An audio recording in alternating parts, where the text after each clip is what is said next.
അങ്ങനെ നമ്മുടെ സുധീഷും ഹരീഷും കൂടി നമ്മുടെ സുഭാഷ് ഏട്ടൻ കല്യാണം കഴിക്കാൻ പോണ പെണ്ണിൻ്റെ വീടിൻ്റെ 4 പുറം അന്വേഷിക്കുന്നുണ്ട്. അവർക്കൊന്നും ഇവരെക്കുറിച്ച് നല്ല അഭിപ്രായമല്ല. ഇവർ വല്ലാത്ത വഴക്കാളികളാണ്. എല്ലാവരോടും ഏത് സമയത്തും തല്ലുപിടിങ്ങോണ്ടാണ്.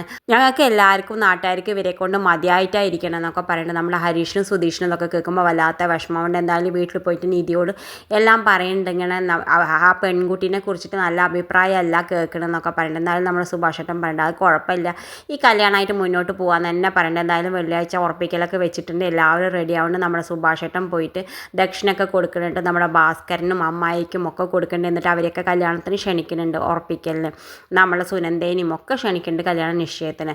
എന്തായാലും ഇപ്പുറത്താണെങ്കിലോ നമ്മൾ നിധിയാണെങ്കിലോ കല്യാണ നിശ്ചയം വരികയല്ലേ വെച്ചിട്ട് അവൾ അടുക്കളയിൽ എല്ലാ പഴയ പാത്രങ്ങളും മാറ്റിയിട്ട് ഒക്കെ പുതിയതാക്കുന്നുണ്ട്. മസാല ഡബ്ബകളൊക്കെ വാങ്ങുന്നുണ്ട്. അങ്ങനെ ഒക്കെ വൃത്തിയാക്കുന്നുണ്ട്. ഇനിയൊരു പെൺകുട്ടി ഇവിടെ വന്ന് പെരുമാറാൻ പോവല്ലേ എന്നൊക്കെ വിചാരിച്ചിട്ട്. എന്തായാലും നമ്മൾ നിധിക്ക് സന്തോഷമൊന്നുമില്ല. എന്നാലും നമ്മുടെ സുഭാഷേട്ടൻ്റെ സന്തോഷത്തിന് അവളും വഴങ്ങുകയാണ്.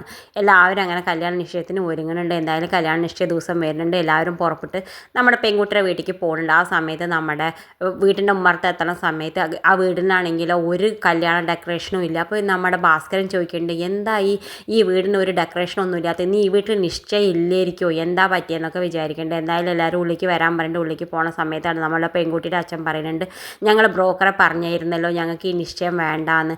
കാരണം എന്താ വെച്ചാൽ ഇവൾ ഡൈവേഴ്സിന് പോകണമെന്ന് അറിഞ്ഞിട്ട് അവളുടെ ഭർത്താവിൻ്റെ വീട്ടുകാർ എല്ലാവരും ഇവിടെ വന്ന് സംസാരിച്ചിരുന്നു. അവർക്കൊന്നും ഡൈവേഴ്സിന് പോകണത് തീരെ താല്പര്യമില്ല. അപ്പോൾ എന്തായാലും ചെക്കനും പെണ്ണും കൂടി സംസാരിച്ചിട്ട് അവർ ഒത്തുതീർപ്പിലാക്കിയിട്ട് ഇനിയിപ്പോൾ ഇവൾ അങ്ങോട്ട് തന്നെ പോകാൻ തീരുമാനിച്ചു. ഇനി ഇവൾ അവൻ്റെ ഒപ്പം തന്നെ ജീവിക്കാൻ തീരുമാനിച്ചു. അതുകൊണ്ട് ഞങ്ങൾക്ക് ഈ നിശ്ചയം വേണ്ടാന്ന് പറയുന്നുണ്ട്.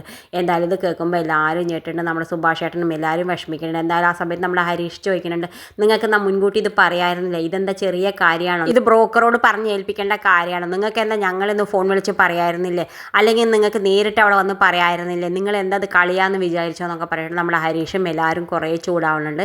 എന്തായാലും നമ്മുടെ സുഭാഷ് ഏട്ടൻ്റെ കല്യാണ നിശ്ചയം നടക്കണില്ല. അവർ വീണ്ടും അവിടെ നിന്ന് ഇറങ്ങിപ്പോകുന്നുണ്ട്.